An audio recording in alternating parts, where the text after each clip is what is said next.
আবার আল্লাহ বলেন, যেমন মনে চায় তেমন জিকির তোমরা করো না।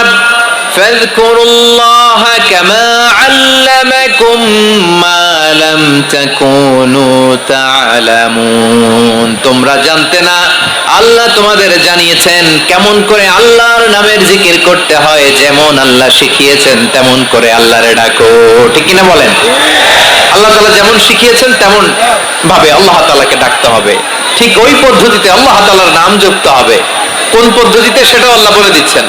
আল্লাহ তাআলা বললেন, ওয়াজকুর রাব্বাকা ফি নাফসিকা তাদাররুআন ওয়া খীফাতান ওয়া দুনাল জাহরি মিনাল কওলি বিল গুদুই ওয়াল আসাল ওয়া লা তাকুম মিনাল গাফিলিন। খবরদার, আল্লাহর নামের জিকির করো, আল্লাহকে ডাকো।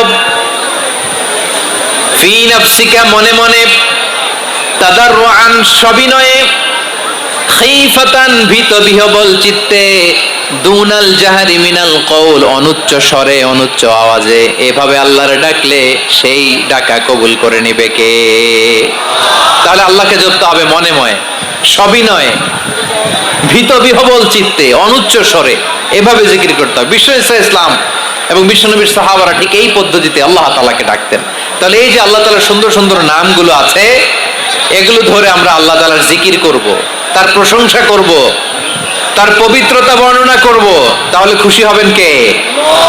আল্লাহ রাব্বুল ইজ্জা ওয়াল জালালের দরবারে শুকরিয়া জ্ঞাপনের পরপরই আমি আজকের এই ঐতিহাসিক বারুয়াখালী তাফসির মাহফিল ময়দানে আয়োজিত আজকের বারুয়াখালী তাফসির মাহফিল পরিচালনা কমিটিকে অন্তরের অন্তঃস্থল থেকে ধন্যবাদ জানাতে চাই যে ওনারা আমার ঢাকা বিভাগের প্রোগ্রামকে হোস্ট করেছেন। আলহামদুলিল্লাহ। আমি নবাবগঞ্জবাসীকে অন্তরের অন্তঃস্থল থেকে শুকরিয়া জানাই। বারুয়াখালীবাসীকে হৃদয় নিংড়ানোর শুভেচ্ছা এবং ভালোবাসা নিবেদন করছি যে ঢাকা বিভাগের প্রোগ্রাম আলহামদুলিল্লাহ আজকে আমরা এই নবাবগঞ্জে করতে পারছি। আলহামদুলিল্লাহ।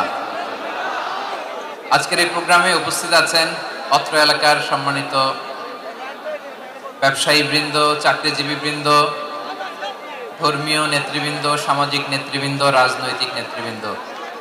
উপস্থিত আছেন ছাত্র ভাইয়েরা, পর্দার আড়ালে মায়েরা, বোনেরা, আমার সাংবাদিক বন্ধুরা, মিডিয়া কর্মী, ইউটিউবার্স, ভলান্টিয়ার্স,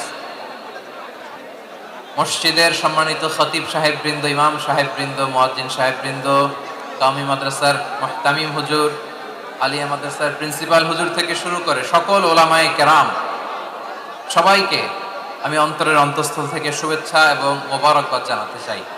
যারা আজকের প্রোগ্রামে উপস্থিত হয়েছেন সবাইকে জানাচ্ছি আন্তরিক শুভেচ্ছা এবং অভিনন্দন। আজকের এই ঐতিহাসিক বারুয়াখালীর তাফসীর প্রোগ্রামের সভাপতিত্ব করছেন জনাব মোহাম্মদ শাহজাহান শিকদার সাহেব। আজকের এই প্রোগ্রামের প্রধান অতিথির আসর অলঙ্কৃত করেছেন খন্দকার আবু আশফাক সাহেব, সভাপতি, ঢাকা জেলা বিএনপি। সকাল থেকে আলোচনা করেছেন সম্মানিত বিশেষ বক্তাবৃন্দ, আলোচকবৃন্দ এবং বিশেষ অতিথিবৃন্দ সহ যারা আজকের এই প্রোগ্রামে যে কোনোভাবে আপনারা সম্পৃক্ত ছিলেন, আমি সবাইকে অন্তরের অন্তঃস্থল থেকে শুভেচ্ছা জানিয়ে শুরু করতে চাই। প্রিয় বারুয়াখালীবাসী, এবার বলেন আপনারা কেমন আছেন সবাই? দুপুরের লাঞ্চ হয়েছে? হয়েছে কার কার দেখি?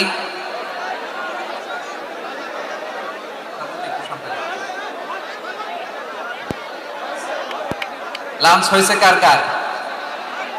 হায় হায়।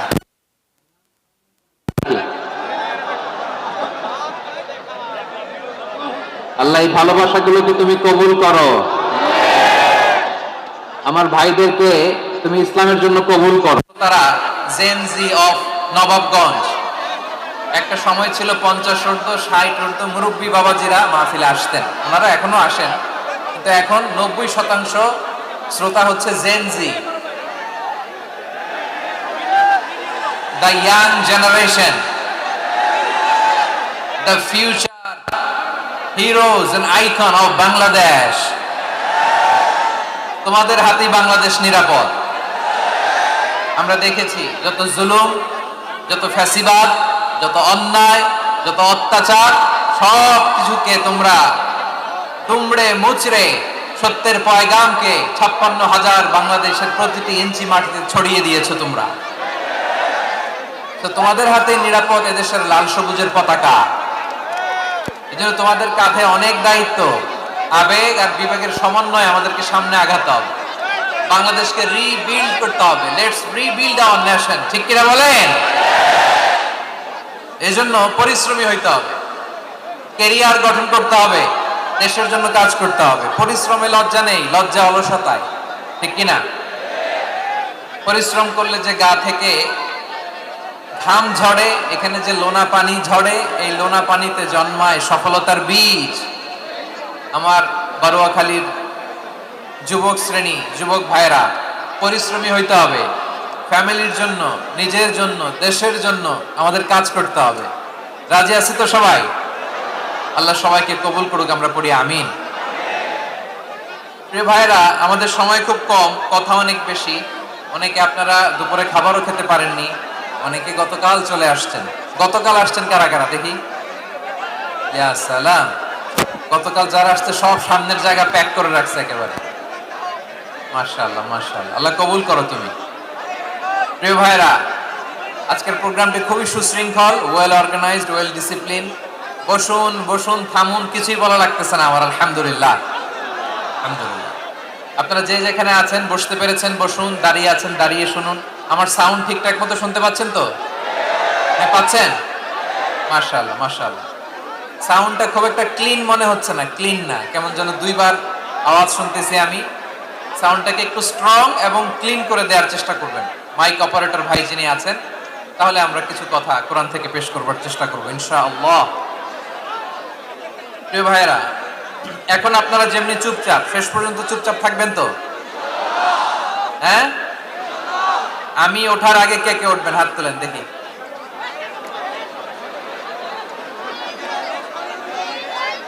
আমি ওঠার আগে কে উঠবেন? সত্যি তো? মনে থাকবে? একসাথে আমরা বিদায় নিব। আওয়াজ করে পড়ুন ইনশাআল্লাহ। সম্মানিত সুধী, মাইক অপারেটর ভাই কি আমার কথা শুনতে পাইছেন? যদি শুনতে পেয়ে থাকেন, মেহেরবানি করে সাউন্ডটা একটু স্ট্রং করতে হবে, স্ট্রং, মজবুত করতে হবে এবং ক্লিন করতে হবে। মেহেরবানি করে আপনি একটু ট্রাই করেন, আমরা আগাচ্ছি। সম্মানিত সুধী, আজকে আমি আমার খুতবার শুরুতে সূরা হাশরের শেষ 3 আয়াত তেলাওয়াত করেছি। মুখস্থ আছে না সবার? বাংলাদেশে ফজরের নামাজে প্রত্যেক মসজিদে যখন তাসবিহ পড়ে, ইমাম সাহেব এটার তালিম দেয় না, তালকিন দেয় না? প্রিয় বারুয়াখালীবাসী, মুখস্থ আছে না সবার? জি, ইনশাআল্লাহ। আজকে সূরাতুল হাশরের এই শেষ 3 আয়াতের তাফসীর আপনাদের সামনে উপস্থাপন করার চেষ্টা করব ইনশাআল্লাহ। কোরআনের অনেক জায়গায় আল্লাহ তাআলা নিজের পরিচয় দিয়েছেন। নিজের পরিচয় তিনি বিভিন্ন আয়াতে, বিভিন্ন সূরায় পেশ করেছেন। 3টি জায়গায় খুব এক্সক্লুসিভলি আল্লাহ তাআলা নিজের পরিচয় দিয়েছেন। আজকের আলোচনার টপিক হচ্ছে আসুন আমাদের রবকে চিনি। আসুন আমাদের, সবাই বলুন, আসুন আমাদের রবকে চিনি। আজকের আমার ঢাকা বিভাগের প্রোগ্রাম থেকে, এই নবাবগঞ্জ বারুয়াখালীর প্রোগ্রাম থেকে আমরা আমাদের রবকে চিনি ইনশাআল্লাহ। বলেন সবাই। সূরা হাশরের শেষ 3 আয়াতের একটা বিশেষ ফজিলত আছে, এটা আপনারা পড়বেন। কি ফজিলত? বিষ্ণু ইসলাম বলেন, মান ক্বালা হিনা ইউসবিহু সালাসা মাররাত আউযু বিল্লাহিস সামিউল আলিম মিনাশ শাইতানির রাজীম ثم قرأ 3 آيات من آخر سورة الحشر وقال الله به 70,000 ملك يصلون عليه وإن مات في ذلك اليوم مات شهيدا। বিশ্বনবী মুহাম্মদুর রাসূলুল্লাহ সাল্লাল্লাহু আলাইহি ওয়াসাল্লাম ইরশাদ করেন, যে ব্যক্তি সকাল বেলা 3 বার তেলাওয়াত করবে আউযু বিল্লাহিস সামিউল আলিম মিনাশ শাইতানির রাজীম, এরপরে সূরা হাশরের শেষ 3টি আয়াত তেলাওয়াত করবে, রব্বুল আলামিন ওই ব্যক্তির জন্য 70,000 ফেরেশতা নিয়োগ দিবেন যারা সারা দিন ওই লোকের জন্য মাগফিরাতের দোয়া করবে। শুধু এখানেই শেষ নয়, বিশ্বনবী ফরমান ওয়া ইন মাতা ফি যালিকাল ইয়াউমি মাতা শাহীদান, ওই দিন যদি ওই ব্যক্তিটা ইন্তেকাল করে সে শহীদ হয়ে কিয়ামতের দিন আল্লাহর সামনে দাঁড়াবে। সকালবেলা যদি পড়েন তিনবার আউযু বিল্লাহি সামিল আলিম মিনাশ শাইতানির রাজিম তিনবার পড়ে সূরা হাশরের শেষ তিন আয়াত যদি তেলাওয়াত করেন, তাহলে আপনার জন্য আল্লাহ তাআলা ৭০,০০০ ফেরেশতা নিয়োগ করবেন। সারা দিন তারা আপনার জন্য মাগফিরাতের দোয়া করবে। আর ওই দিন ইন্তেকাল করলে আল্লাহ তাআলা শহীদ হিসেবে আপনাকে কিয়ামতের দিন দাঁড় করাবেন। সুবহানাল্লাহ, এত আস্তে। আবার সন্ধ্যাবেলায় যদি করেন সারা রাতের জন্য ৭০,০০০ ফেরেশতা মাগফিরাতের দোয়া করবে। ওই রাতে মারা গেলে শাহাদাতের মৃত্যু নসিব হয়ে যাবে। এজন্য এই দোয়াটা পড়ার দরকার আছে না নাই? আজকে আমরা ফিরতে পারবো ইনশাআল্লাহ, বলেন সবাই। আসুন আমরা আল্লাহ তাআলার এই চমৎকার চমৎকার 14টি নামের ব্যাখ্যা বিশ্লেষণ আজকের এই তাফসীর ময়দান থেকে জানি। প্রিয় ভাইরা, আল্লাহর অনেক সুন্দর সুন্দর নাম আছে। আমাদের উচিত এই নামগুলো দিয়ে আল্লাহকে ডাকা। ভাই, তোমরা যদি ড্রোন একেবারে আমার মাথার সামনে নিয়ে আসো তাইলে হবে? একটা নিরাপদ দূরত্বে রাখতে হবে, এই ড্রোনের সাউন্ড যেন আমি না পাই। সেফ জোনে থাকতে হবে, দূরে থাকো। সম্মানিত ভাইয়েরা, আল্লাহ তাআলার চমৎকার চমৎকার অনেক নাম আছে যেগুলো আল্লাহ তাআলা কোরআনে উল্লেখ করেছেন। আল্লাহর আসল লাগে, ভালো লাগে? এর চেয়ে সুন্দর মধুমাখা নাম, জাদুমাখা নাম আর আছে? দুই একজন বলছে নাই। আওয়াজ করে বলেন, এর চেয়ে সুন্দর নাম আর আছে? আল্লাহ নাম যতই জপি ততই মধুর লাগে, নামে এত জাদু থাকে কে জানি তো আগে। আল্লাহ নাম যতই জপি, ও নাম জপে প্রিয়তম, ও নাম জপে মজনু। ওয়ালিল্লাহিল আসমাউল হুসনা ফাদউহু বিহা ওয়া যারুল্লাযীনা ইউলহিদুনা ফি আসমাইহি সায়ুজজাউনা মা কানু ইয়া'মালুন।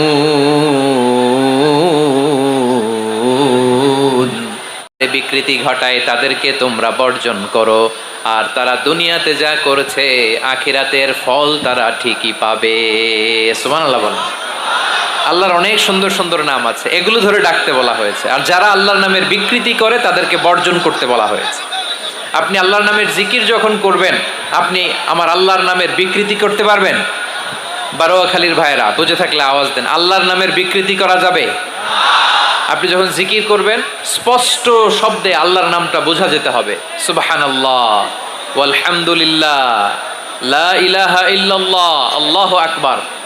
একসাথে মিলিয়ে করেন অথবা আলাদা আলাদা করেন, অথবা শুধু আল্লাহ আল্লাহ এই নামের জিকিরও যদি করেন স্পষ্ট বোঝা যাইতে হবে। আল্লাহর নামের বিকৃতি করা যাবে, কিন্তু আল্লাহর নামের বিকৃতি করে জিকির এদেশে আছে না নাই? আছে।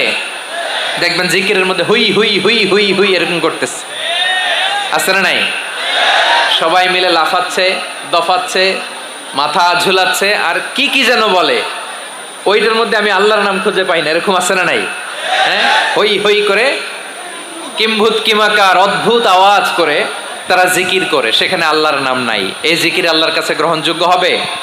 আল্লাহ বলেন, ওয়াযারুল্লাযীনা ইউলহিদুনা ফি আসমাইহি, খবরদার আমার নামের যারা বিকৃতি ঘটায় তাদেরকে তোমরা বর্জন করো। এজন্য জিকির যখন করব সুস্পষ্টভাবে আল্লাহ তাআলার নাম সেখানে থাকতে হবে, ঠিক কিনা বলেন? আবার আল্লাহ বলেন, যেমন মনে চায় তেমন জিকির তোমরা করো না। ফাযকুরুল্লাহা কামা আল্লামাকুম মা লাম তাকুনু তা'লামুন। তোমরা জানতে না, আল্লাহ তোমাদের জানিয়েছেন কেমন করে আল্লাহর নামের জিকির করতে হয়। যেমন আল্লাহ শিখিয়েছেন তেমন করে আল্লাহরে ডাকো, ঠিক কিনা বলেন? আল্লাহ তাআলা যেমন শিখিয়েছেন তেমন ভাবে আল্লাহ তাআলাকে ডাকতে হবে, ঠিক ওই পদ্ধতিতে আল্লাহ তাআলার নাম জপতে হবে। কোন পদ্ধতিতে সেটাও আল্লাহ বলে দিচ্ছেন। আল্লাহ তাআলা বললেন, ওয়াজকুর রাব্বাকা ফি নাফসিকা তাদাররুআন ওয়া খীফাতান ওয়া দুনাল জাহরি মিনাল কওলি বিল গুদুই ওয়াল আসাল ওয়া লা তাকুম মিনাল গাফিলিন। খবরদার আল্লাহর নামের জিকির করো, আল্লাহকে ডাকো। ফি নাফসিকা, মনে মনে, তাদাররুআন, সবিনয়ে, খিফাতান, ভীত বিহবল চিত্তে, দুনাল জাহারি মিনাল কওল, অনুচ্চ স্বরে অনুচ্চ আওয়াজে। এভাবে আল্লাহর ডাকলে সেই ডাকা কবুল করে নিবে কে? তাহলে আল্লাহকে জপতে হবে মনে মনে, সবিনয়ে, ভীত বিহবল চিত্তে, অনুচ্চ স্বরে, এভাবে জিকির করতে হবে। বিশ্ব ইসলাম এবং বিশ্বনবীর সাহাবারা ঠিক এই পদ্ধতিতে আল্লাহ তাআলাকে ডাকতেন। তাহলে এই যে আল্লাহ তাআলার সুন্দর সুন্দর নামগুলো আছে, এগুলো ধরে আমরা আল্লাহ তাআলার জিকির করব, তার প্রশংসা করব, তার পবিত্রতা বর্ণনা করব, তাহলে খুশি হবেন কে? বিষ্ণু ঈসা ইসলাম বলেন, আশ-শাইতানু জাসিম আলা কলবি ইবনে আদম, শয়তান বনি আদমের ভাইরা। আল্লাহ তাআলার অনেকগুলো নাম আছে, আল্লাহ তাআলার এই নামগুলো ধরে তার নাম আমাদের ডাকতে হবে, জপতে হবে। বিষ্ণু ঈসা ইসলাম বলেন, ইন্না লিল্লাহি তিসআতান ওয়া তিসঈনা ইসমান মিআতান ইল্লা ওয়াহিদা। আল্লাহর রয়েছে 99টা নাম, এক কম 100। এক কম, হ্যাঁ, আমরা বাংলায় বলি না যে এক কম 100, মানে আসলে কয়টা? 99টা। বিশ্বনবী বলেন আল্লাহর 99টা নাম আছে, মিআতান ইল্লা ওয়াহিদা, এক কম 100। মান আহসাহা দাখালাল জান্নাহ, যে ব্যক্তি 99 নাম মুখস্থ করে তার সিনার ভেতরে রাখবে, আল্লাহ তাআলা তাকে জান্নাত দিয়ে ধন্য করে দেবে। এবার বলেন, আল্লাহর নামগুলো জানার দরকার আছে না নাই? হ্যাঁ, এই নামগুলো আমরা জপব, মুখস্থ করব। এই নামগুলো আগে আয়ত্ত করতে হবে। এই নামের যে অর্থ সেটা অনুধাবন করতে হবে। এই নামের যে দাবি সেটা মানতে হবে। সিবগাতাল্লাহ ওয়া মান আহসানু মিনাল্লাহি সিবগা ওয়া নাহনু লাহু আবিদুন। আল্লাহর রঙে রঙিন হইতে হবে। আমার আল্লাহ দয়ালু, আমরাও দয়ালু হতে হবে। আমার আল্লাহ সহনশীল, আমরাও সহনশীলতার চর্চা করতে হবে। আমার আল্লাহ মেহেরবান, আমরাও মেহেরবান হতে হবে। বিষ্ণু ঈসা ইসলাম আল্লাহর এই চমৎকার সুন্দরতম নামগুলো ধরে ধরে আল্লাহর কাছে চাইতেন। আপনি যখন দোয়া করবেন, আল্লাহর নামগুলো ধরে যদি দোয়া করেন, আল্লাহ ওই দোয়া ফিরায় দেয় না। সুবহানাল্লাহ বলেন। আপনি যদি দোয়ার মধ্যে বলেন ইয়া রহমান, সবাই বলেন ইয়া রহমান, ইয়া রহিম, ইয়া হাইয়্যু, ইয়া কাইয়্যুম। আল্লাহর চমৎকার নামগুলো ধরে ধরে যদি আল্লাহর কাছে ফরিয়াদ করেন, আল্লাহর নামগুলো ডাকেন, আপনার দোয়া মুহূর্তেই কবুল করবে কে? বিষ্ণু ঈসা ইসলাম এভাবে আল্লাহর নামগুলো ধরে ধরে জিকির করতেন, আল্লাহর নাম জপতেন। তিনি বলতেন, আসআলুকা বিকুল্লি ইসমিন হুয়া লাক, আল্লাহ তোমার যত নাম আছে সব নামের ওসিলায় তোমার কাছে ফরিয়াদ করি।